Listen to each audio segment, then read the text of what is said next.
My name is Clara Whitmore. I'm 34 years old. And on a Saturday morning in September the 7th, 2024, I was standing inside the entrance hall of Magnolia Hall, the most beautiful event venue in all of Charleston, South Carolina, holding a clipboard, wearing my proprietor's pin, watching my mother walk through the front door for the very first time and realize that her embarrassing, irrelevant, professionally invisible daughter owned every single square foot of the building her favorite child was about to get married in. My mother stopped walking. Her hand went to her pearl necklace. I had seen that gesture 1,000 times, the small, unconscious clutch at her jewelry that meant something had happened that her social training had not prepared her for. "Clara," she said, "what are you doing here?" "Good morning, Mom," I said. "Welcome to Magnolia Hall."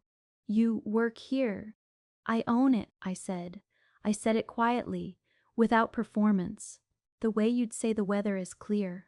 Her face went through several expressions in a very short time, none of which I had ever seen on it before.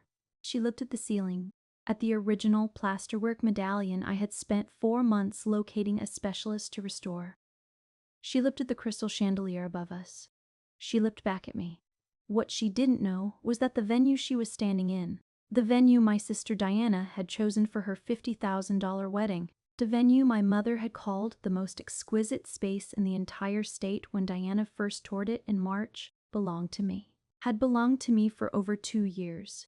The marble entry floor, the chandelier she was currently standing beneath, the restored antebellum columns along the ceremony hall, the bridal suite where Diana was at that very moment, having her veil pinned into place by my venue's bridal coordinator. Every beam, every stone, every pane of glass. Mine. They had banned me from the wedding because my job was embarrassing. They had not yet understood that their embarrassing daughter owned the building they were standing inside. This is that story. To understand what happened on September the 7th, you have to understand what the Whitmore family looked like from the inside. And to understand that, you have to go back much further than March when Diana chose the venue. You have to go back to a dining room table in the Wagoner Terrace neighborhood of Charleston, South Carolina, and a family that measured love in accomplishment in the opinions of people they wanted to impress. My father is Richard Whitmore. He is 61 years old. He spent 30 years as a senior civil engineer for a large infrastructure consulting firm in Charleston.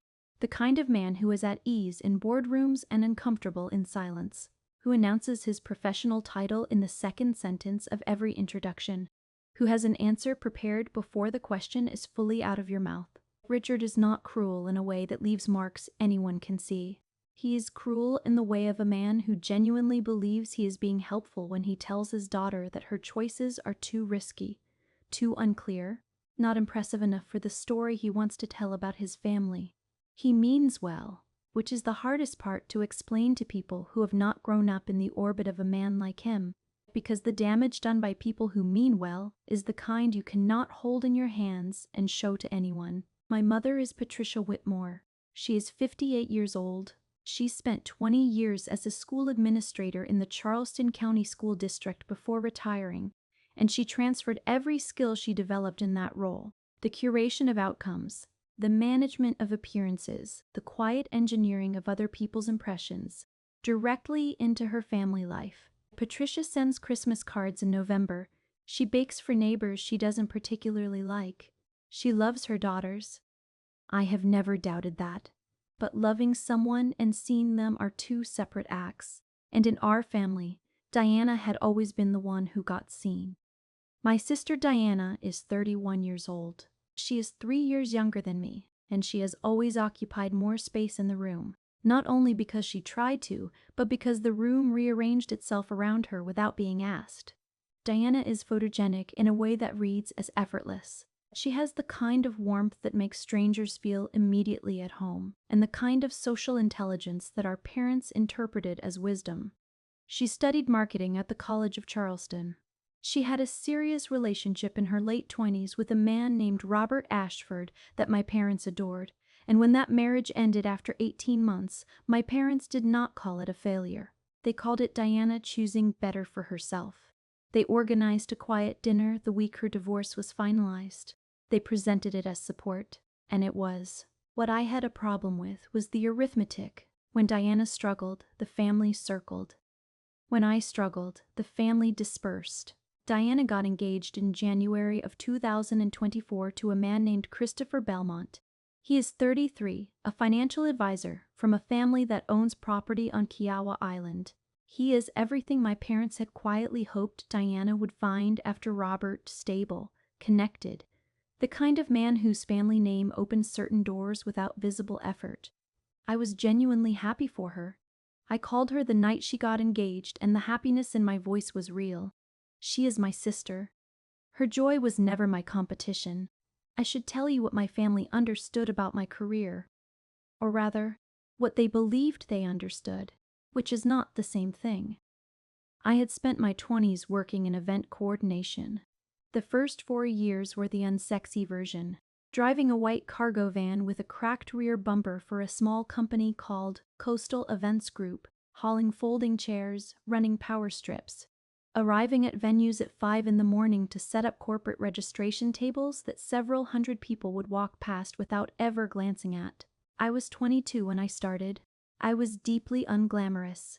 I was also paying attention to everything: the vendor contracts, the client relationships, the operational logic of a well-run event, the financial architecture underneath the visible surface. Every table I folded and every cable I ran was also a lesson I was cataloging. By 25, I was managing mid-scale corporate events independently. By 27, I had moved into wedding and special events management and was overseeing events with budgets of $60,000 to $90,000. I had vendor relationships with over 40 businesses across the Charleston area. I held a venue management certification from the National Association of Event Professionals. I had become, by any reasonable measure, an expert in my field. What my family knew was Clara works in events, said with a particular softening of the voice that was not quite embarrassment, but that rhymed with it. My father once introduced me at a dinner party by saying I was in the hospitality sector, which is technically accurate in the way that saying Michelangelo was in the ceiling painting sector is. Technically accurate. I stopped correcting him.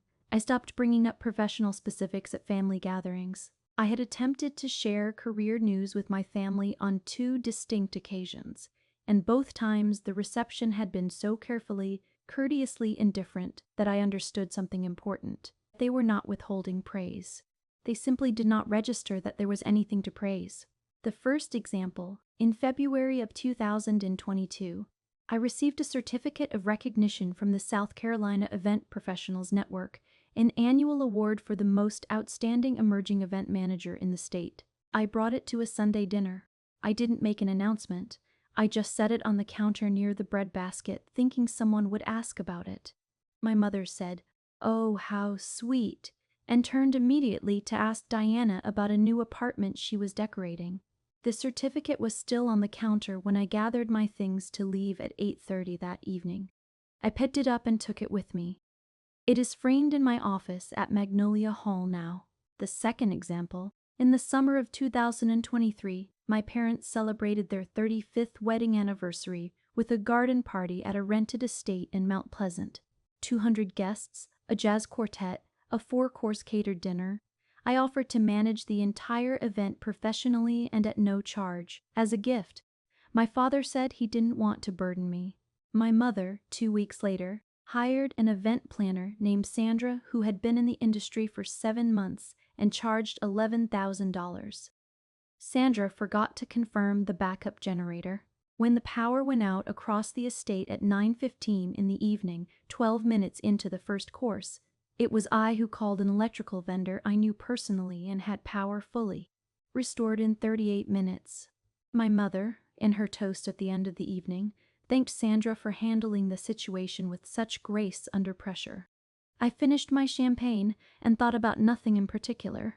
The third example is not dramatic. It is ordinary, which is what makes it most instructive. In October of 2023, I attended a family Thanksgiving at my parents' home. Diana brought Christopher for the first time, and the afternoon was organized around making a good impression on him. During the pre-dinner hour, my father went around the table doing what he loves to do at gatherings, announcing everyone's credentials. Diana was introduced as a senior marketing strategist. My Aunt Ruth's husband Gerald was introduced as a retired judge.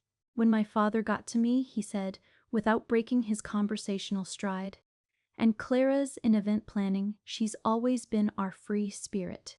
Free spirit. Said with the kind of warmth that is indistinguishable from dismissal. Said to a room full of people who nodded politely and moved on. Said about a woman who, at that precise moment, owned a $738,000 property with over $300,000 in annual revenue. I picked up my sparkling water and said nothing. I had stopped expecting anything different. What I had not yet fully understood was that I was also, in those moments of saying nothing, practicing something. I was practicing the discipline of not needing to be seen before I was ready to be seen. I had made a decision, somewhere around the age of 29, to stop placing my work in their hands and expecting them to hold it carefully. It was not bitterness, it was clarity. I had finally understood that their inability to see me was not about me. It was about the frame through which they had always looked at me. And frames are stubborn. The only way to change what someone sees is to change what is in front of them. I was working on exactly that, in the only way that would ever actually count, by building something so undeniable that they would eventually walk directly into it. But there is a distinction, and I want you to hear this clearly, between not needing someone's approval and being actively removed from the table. What happened in the summer of 2024 crossed that line. And that distinction is the heart of this story. Diana got engaged in January. Wedding planning began in February, and almost immediately she and my mother became a closed unit. Venue tours, theme consultations, long Saturday lunches. I heard about secondhand at family dinners that I was not invited to and that no one seemed to notice I had not been invited to. I did not expect to be in every conversation. What I did not expect was to be excluded from every conversation as a matter of course, quietly, without discussion, without anyone apparently thinking it required explanation. In April, I arrived at a Sunday dinner and saw a seating chart draft spread out on the dining room table. I looked it over while my mother was in the kitchen. I was not on it. Not at the family table. Not at any table. When I asked my mother quietly about it while she was rinsing a dish, she said, "Of course you'll be at the family table, Clara," with the easy certainty of someone who had not yet had a specific conversation about it. I let it go. In May, I received a text message, not a phone call. A text, my mother's name on the screen at 2:47 in the afternoon. "Honey, we've been going over the seating and the photos, and we think it might be best if you sat toward the back with the extended family. Diana wants the main tables to look coordinated for the photographer." I read it 3 times. I set my phone face down on my desk. Then I went back to the vendor email I had been composing before she wrote to me. June brought the conversation that removed all ambiguity. Diana called me on a Tuesday evening at 8:42. I know the time because I had just finished a call with my venue manager, Leon, and I glanced at my desk clock when her name appeared on my phone screen. "Clara," she said, "I need to talk to you about something, and I need you to not make it into a whole production." "Okay," I said. "It's about the wedding. Mom and I have been talking, and Christopher's family, they're very image conscious, very traditional, and the guest list is being really carefully curated, and when people start asking what everyone does, it's going to turn into this whole," she stopped, "started again. The thing is, your job. You work in events. You help set venues up.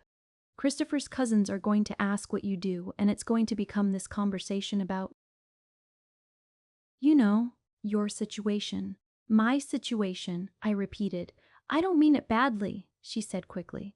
"You're asking me not to come to the wedding," I said. "It's not that I don't want you there. It's just for the photographs and the impressions we make on Christopher's family." "Diana," I said, "I understand."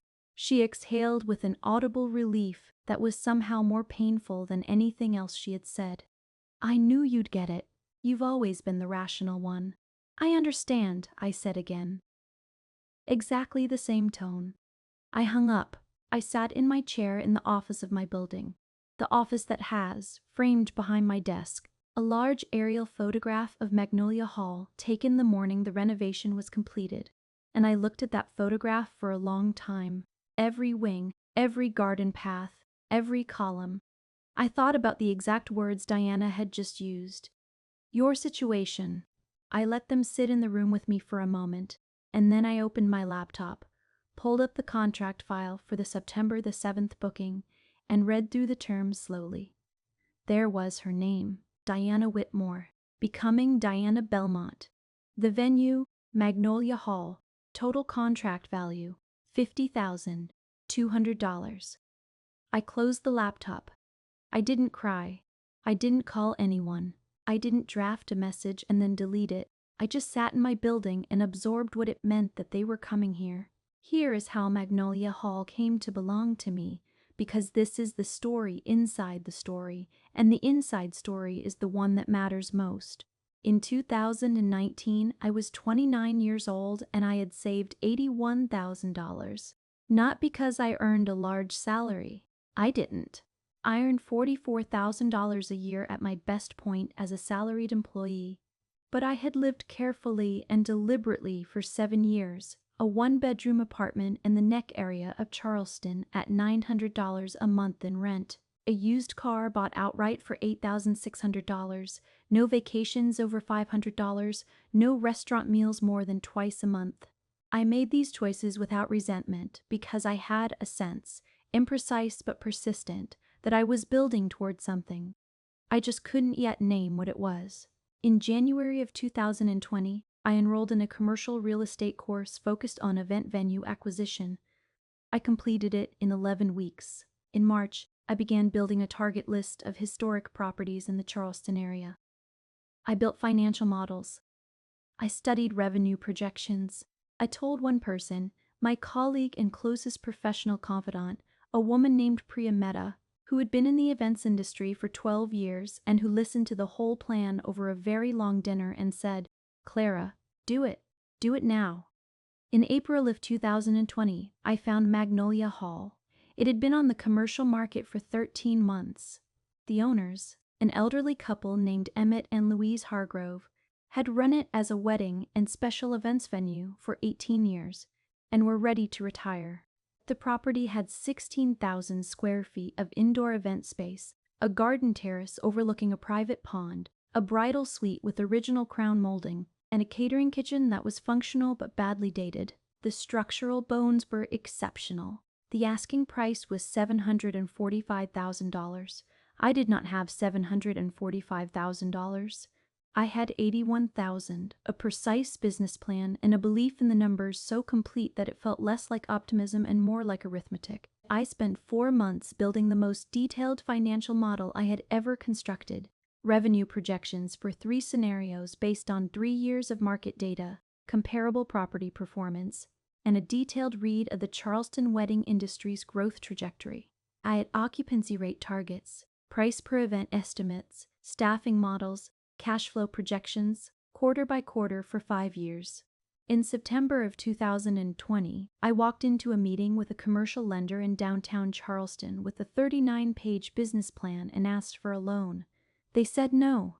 I spent 3 months revising.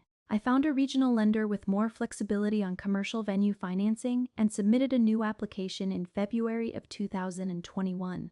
They came back with questions. I answered every question thoroughly with documentation. They came back with more questions. I answered those. I drove to Columbia twice for in-person underwriting meetings. I stayed overnight in a budget motel near the interstate and reviewed possible objections on a yellow legal pad while sitting on the edge of the bed. In November of 2021, full approval. The loan closed in August of 2022. I purchased Magnolia Hall for $738,000. The Hargroves had reduced the price after 13 months on the market, with a commercial mortgage and a down payment of $93,000, which was everything I had saved plus $12,000 that Priya lent me without hesitation, handing me a check at lunch and saying, "Go get your building." I paid her back in full. With 5% interest, 11 months later, renovation began immediately. The catering kitchen was rebuilt over 4 months at a total cost of $64,000. The garden terrace was redesigned over 6 months in collaboration with a landscape architect named George Sims, who became one of the best professional relationships I have ever built. I rehired 2 members of the Hargrove family's original staff, Leon, the venue operations manager, who had been with Magnolia Hall for 14 years and knew every quirk of the plumbing and every shift of the morning light through the ceremony hall, and Felicity, the bridal coordinator, who knew the building the way most people know their own faces, completely, unconsciously, by feel. We reopened for bookings in February of 2023. In those early months, before the reviews arrived and before the waiting list started to build, I worked 12-hour days and sometimes 14. I arrived before anyone else and left after everyone else. I learned which vendors delivered exactly what they quoted and which ones needed watching. I learned that the difference between a good event and an extraordinary one is almost always invisible to the guest. It lives in the decisions made in the 48 hours before any table is set or any microphone is checked. I made those decisions carefully and consistently, and word traveled the way it always does in any industry where relationships matter, quietly at first, and then all at once.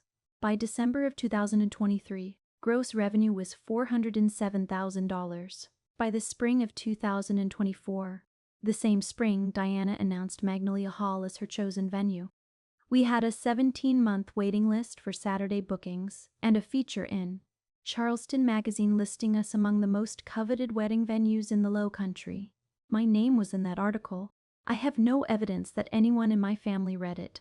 The months between June and September, the months after Diana's call, I want to describe to you, because this part matters as much as the payoff. I went to work. Every morning I arrived at the venue before 7. I walked the property. I checked on deliveries, reviewed the event timeline with Leon, answered vendor emails. On Tuesday and Thursday afternoons, I met with prospective couples touring the venue. On Friday evenings, I was on site for the events themselves, invisible in the way that all good venue operators are invisible, managing from the margins so that everything appears to unfold on its own. My mother called in July to tell me Diana's dress was ivory. I said it sounded lovely. She said, of course it does. Ivory is always right. And moved on to telling me about the florist. I listened. I did not share that the florist she named, a woman named Camille who ran a studio in the Cannonboro neighborhood, was one of my preferred vendor partners, and that Camille had given Diana a small discount on her arrangement count because of our ongoing working relationship. I had a call with Camille 2 days after my mother's phone call, reviewing the final flower order for September the 7th. 260 arrangements, ivory garden roses and silver dollar eucalyptus. I approved the order and filed it alongside the rest of the contract documentation. In August, I hired a part-time bookkeeper named Gwen, which freed up 6 hours a week that I redirected into marketing. A regional bridal publication had approached me about a feature on Magnolia Hall. I agreed to the interview and gave it on a Thursday afternoon, sitting at one of the garden terrace tables, answering questions about restoration philosophy and the importance of building event spaces that feel like they have always been there. The article ran in the early September issue. I did not send it to my family. Diana sent a group text in August with their engagement photographs. The photos were beautiful. I liked the message and put my phone in my pocket and went out to the garden terrace to check on the hydrangeas that had just been replanted for the fall season. I built it in silence, day by day, with the date approaching and not one word to any of them about where they were heading. If you are still watching this story and something in it is landing somewhere familiar, if you know what it is to be quietly, persistently, systematically unseen by people who are supposed to love you, I want you to drop a comment right now. Tell me where in the world you are watching from. And tell me, have you ever been quietly outgrowing the idea that someone important had of you while they remained completely unaware? Because that is exactly what these months were. September the 7th arrived with a low country morning that felt almost staged in its perfection. Clear sky, 72 degrees, a light salt-tinged breeze that moved through the garden terrace without disturbing a single table arrangement. I arrived at Magnolia Hall at 6:30 in the morning. The floral team had been there since 5:45, 260 arrangements of ivory garden roses and silver dollar eucalyptus, sourced through the same preferred vendor contract Diana had arranged through Felicity. The catering team was in my kitchen beginning first course prep. The audio technician had been on site since 6 and was running wireless microphone checks in the ceremony hall. Leon had the outdoor terrace set with 60 round tables for 10 guests each, ivory linens, low glass candle holders, name cards in their holders. Felicity was in the bridal suite with a pressed steamer and the focused calm of someone who has done this hundreds of times.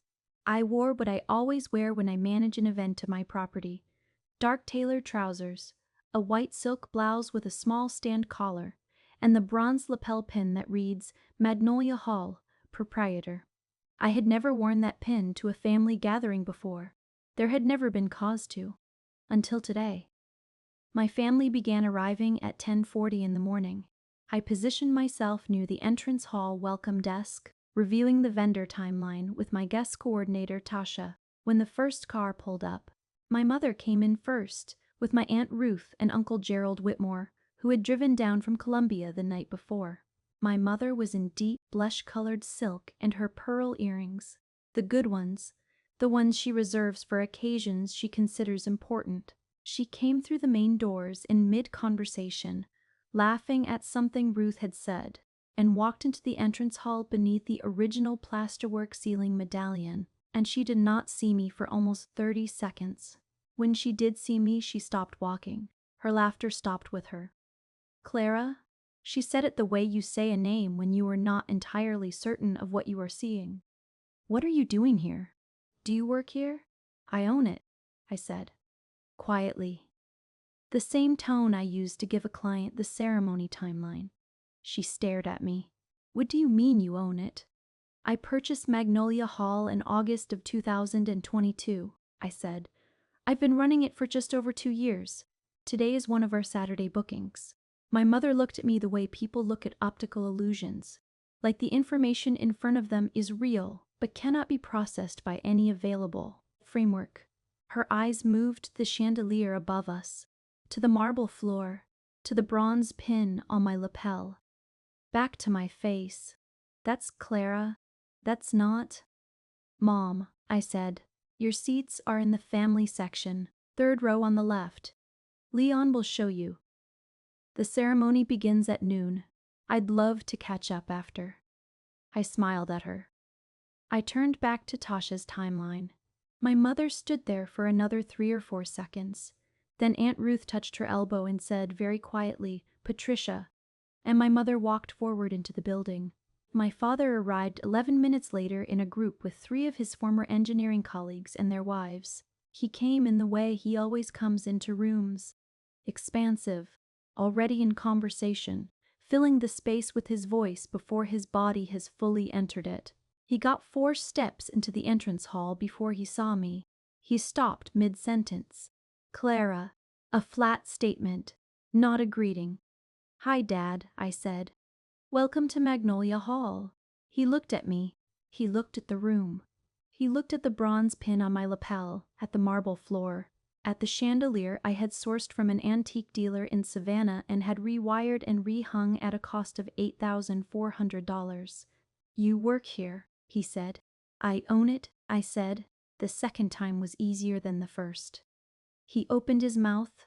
He closed it. He ran the calculation I could see him running. The down payment, the mortgage, the timeline, the revenue. And for a moment he was simply a man doing math that he had not expected to be asked to do. "How long?" he said. 2 years, I said. "A little over." "Dad," I said, "the ceremony is at noon. Can I have someone show you to your seat?" I gestured to the usher nearby. He nodded and followed. By 11 o'clock, the room had been filling for the better part of an hour. The Belmont family. Christopher's groomsmen.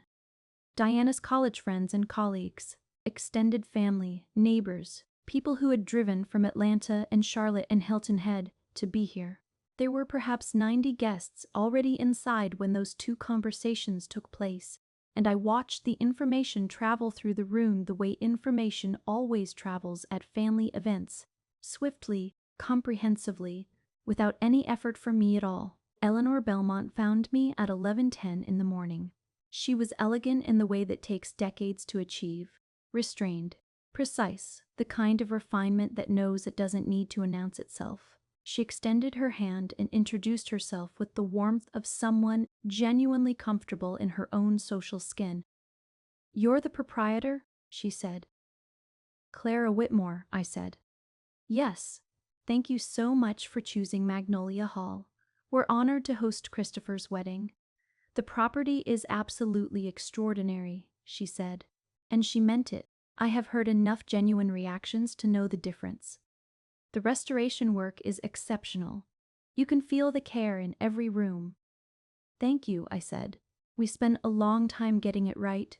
She looked at my lapel pin, then up at my face.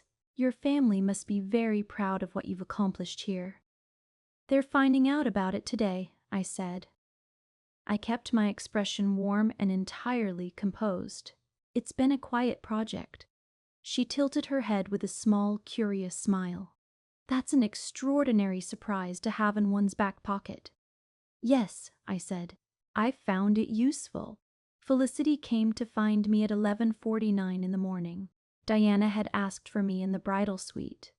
The bridal suite is on the east wing, past a secondary hall and through a set of original pocket doors I had restored at personal expense because they were, in my view, the most beautiful architectural feature in the building. I knocked once and entered. Diana was standing in her dress, ivory, with long sleeves and a low back and a train that pulled exactly right. Her two bridesmaids stood to one side. My mother stood near the window, holding Diana's bouquet. My mother did not look at me when I came in. She looked at the window. Diana turned when she heard the door. She looked at me for a long, still moment. "You own this place," she said. "Yes," I said. "Since August of 2022. "Yes." "2 years," she said. "You've owned this for 2 years, and none of us. None of you knew," I said. "That's right."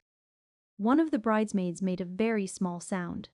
Diana sat down on the velvet settee, carefully, the way you sit when the dress you're wearing cost more than 3 months of rent. She pressed her lips together. Her eyes were bright with something that was not quite tears, but was adjacent to them. "Clara," she said, "I called your work your situation." "You did," I said, "and your situation owns this building." "My situation pays 12 people's salaries," I said, "and we're growing."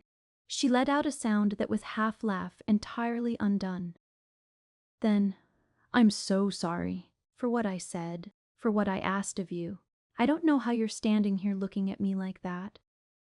"Diana," I said. I walked to her and straightened a small lace button at her right wrist that had come slightly loose. "You're getting married in 8 minutes. You look like someone who knows exactly what she wants. That is a very good way to begin a marriage."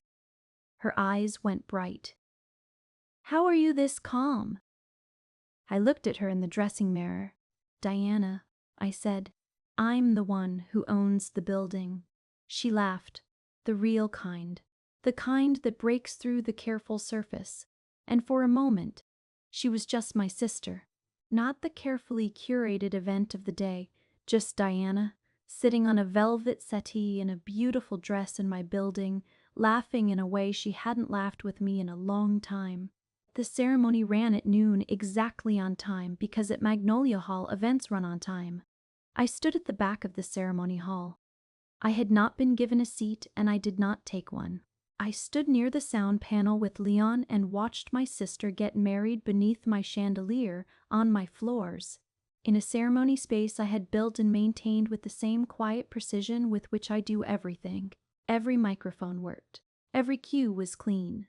The string quartet played with impeccable timing. When Diana and Christopher exchanged their vows, the room was so well managed that the silence between their words was as pure as the silence in a concert hall. When they kissed, The room applauded. I clapped from the back. The reception began at 2:30 in the afternoon. By 3 o'clock, I believe that nearly every one of the 120 guests knew who I was and what I owned. Information at a Southern family event travels with the efficiency of a well-run supply chain.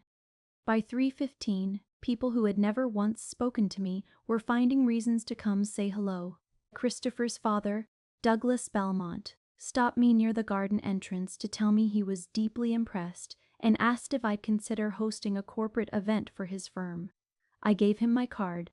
My father found me at 4:22 in the afternoon, near the entrance to the garden terrace. He stood beside me and looked out at the pond, at the 60 round tables, at the willow trees George Sims had restored over 6 months of Sundays. 700 and something, he said. Not a question. 738, I said, plus renovation. Where did the down payment come from? 7 years of saving, I said. 44,000 a year. Careful living.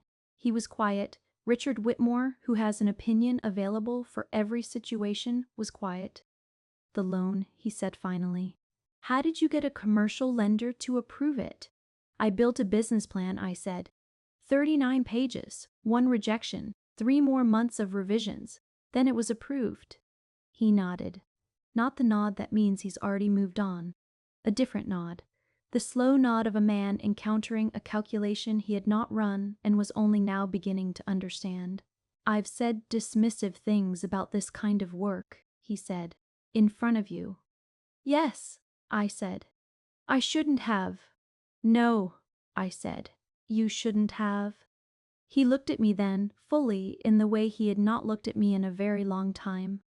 I'm very proud of you, Clara, he said. I know I should have been saying that long before today. Yes, I said. You should have. I said it without cruelty, without satisfaction, just as fact. Then I looked back out at the garden, at the people eating and laughing in the late afternoon light inside something I had built. My mother came to me at 5:50 in the afternoon, in the entrance hall, after the dinner service had been cleared. She waited until Tasha had stepped away. Then she said, I don't know where to begin. You don't need to begin anything tonight, I said. Tonight is Diana's. What I allowed, she stopped, composed herself, the way Patricia Whitmore always composes herself in public. I should have protected you. I should have looked more carefully. I allowed your sister to say things that, Mom, I said. I know. She reached out and touched my arm, just briefly, the way you touch something you are afraid of breaking. I'm so proud of you, she said, and then quietly, almost to herself. I don't know when I stopped telling you that. A long time ago, I said. Without cruelty, just as fact. I hugged her briefly because she needed it, and because I am not a person who withholds comfort to make a point. Then I went back to work. Diana found me at 9:17 in the evening, when the guests were beginning to filter out and the catering staff was quietly beginning the breakdown.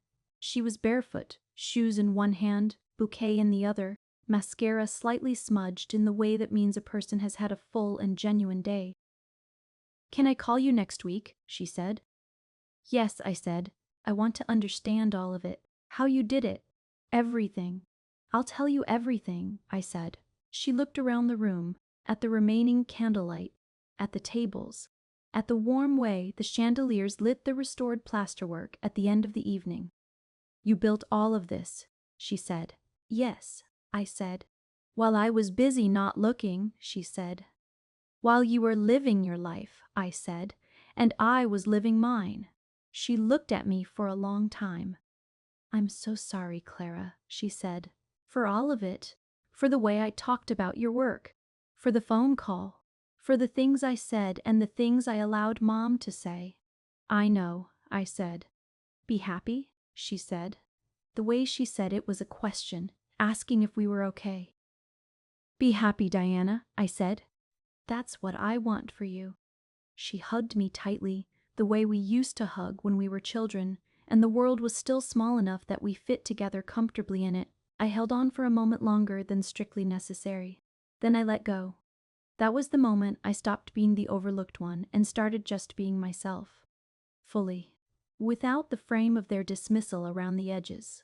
I want to speak directly to you now. To you, watching this on a Tuesday night or a Saturday morning. Maybe in a kitchen, maybe in your car in a parking lot outside a house you're not sure you want to go back into. I want to say this as clearly as I know how. The people who dismiss your work are almost always people who have never looked at it closely. They are measuring you against a standard they built for someone else. And you are failing their measurement not because you are lacking, but because you are building something they don't yet have a category for. You do not need to explain it. You do not need to perform your worth for people who have decided the performance is not worth watching. You need to build the thing. In the quiet. In the unglamorous hours before anyone is awake. In the rejected loan application and the revised business plan and the overnight stay at the budget motel, reviewing objections on a yellow legal pad. The invisibility that was meant to diminish me turned out to be, in ways I didn't understand until much later, a form of protection. When no one is watching, you build without performing. You make mistakes without them becoming family mythology. You revise and fail and resubmit and do the whole thing again, and none of it gets cataloged and repeated at Sunday dinners. I was not invisible because I was small. I was invisible because they were not paying attention. And their inattention, which felt like wounding for so long, turned out to be the quiet in which I built everything. There is something else I want to say about those years of silence. When I think back on them now, the loan rejection, the revision, the 14 months of underwriting questions, the 2 overnight drives to Colombia, the kitchen renovation that ran 2 weeks over schedule and $4,000 over budget, the mornings in the first year of operation when I arrived at 6:30 and sat at my desk in the stillness of the building before any staff arrived and looked at my numbers and felt the enormous weight of what I had committed to. I do not think of those years as years I was being overlooked. I think of them as years I was becoming the person who could handle what was coming. The discipline I built in those years, the ability to proceed without applause, to trust my own read on the numbers when no one else was reading them. Those things are not separable from the outcome. They are the outcome. The venue is just the evidence. The version of this story where I planned it, where I timed the reveal for maximum impact, where I marched into that entrance hall prepared for a confrontation, that version doesn't exist. I just went to work every morning on something I believed in. They came to my building because it was the best venue in the area. The reveal happened because they walked into my life. I did not bring it to them. That is the difference between revenge and outcome. Revenge is performed. Outcome is simply lived. Magnolia Hall is fully booked through the end of next year. We are in early conversations about a second property. The woman who sat in a parking lot 3 blocks from her sister's wedding and heard in calm, clear language that her presence was an inconvenience, that her career was an embarrassment, that she should sit in the back. She has her name on the deed. It is on file at the Charleston County Register of Deeds, and it will be there long after this particular day has faded. So, let me ask you this. Is there something you are building right now? Quietly, in the margins, in the hours other people spend sleeping, that the people closest to you have dismissed without looking? Tell me in the comments below. You might be further along than anyone around you knows, and I would genuinely like to hear about it. Thank you so deeply for staying through this whole story. You didn't have to, you could have clicked away at any point and gone on with your day, but you stayed. That means something to me. Revenge Chronicles exists because we believe that the women whose work goes unnoticed, whose careers get waved away, whose whole lives are quietly underestimated by the people who should know them best. Those women are carrying some of the most extraordinary stories ever lived. Every week, we bring one of those stories here. If you heard yourself in this one, please subscribe and come back next week, because we will be here, and the next story is already waiting. The loudest comebacks are built in silence. Thank you for being part of this one.